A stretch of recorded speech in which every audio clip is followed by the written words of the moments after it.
ക്രിസ്തുവിനെ രക്ഷകനായി സ്വീകരിച്ച ഓരോ ദൈവമക്കളും എക്കാലവും പറയുന്ന ഒരു കാര്യമുണ്ട്: നിങ്ങൾ ഒത്തിരി ഭാരപ്പെട്ട വിഷയം യേശു നിങ്ങൾക്ക് വേണ്ടി ചെയ്തു തരാൻ പോകുകയാണ്.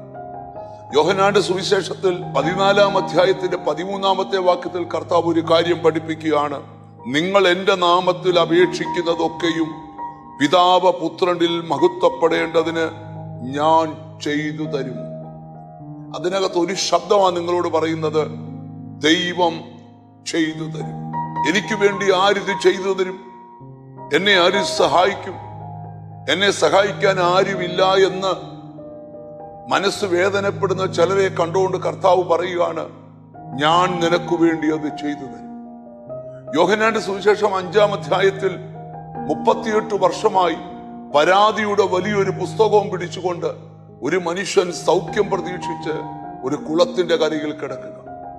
ആ കുളത്തിന്റെ സിസ്റ്റം, ദൂതൻ ഇറങ്ങുന്ന സമയത്ത് ഏത് രോഗി കുളത്തിലേക്ക് ആദ്യം ഇറങ്ങുന്നോ ആദ്യം ഇറങ്ങുന്നവൻ സൗഖ്യമാകും.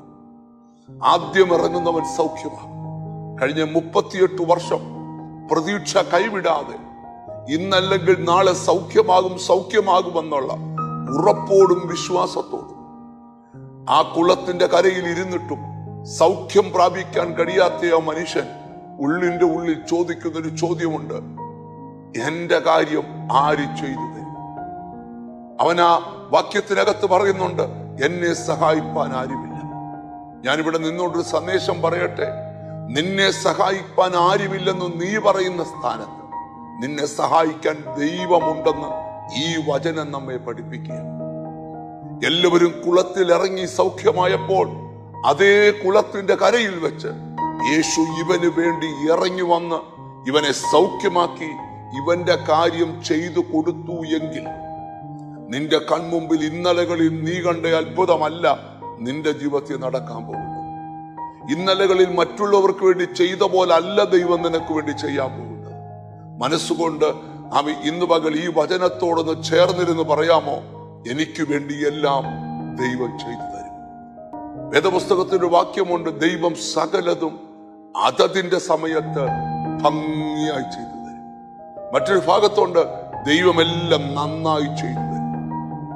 നമുക്കൊന്നിച്ച് വിശ്വസിക്കാം.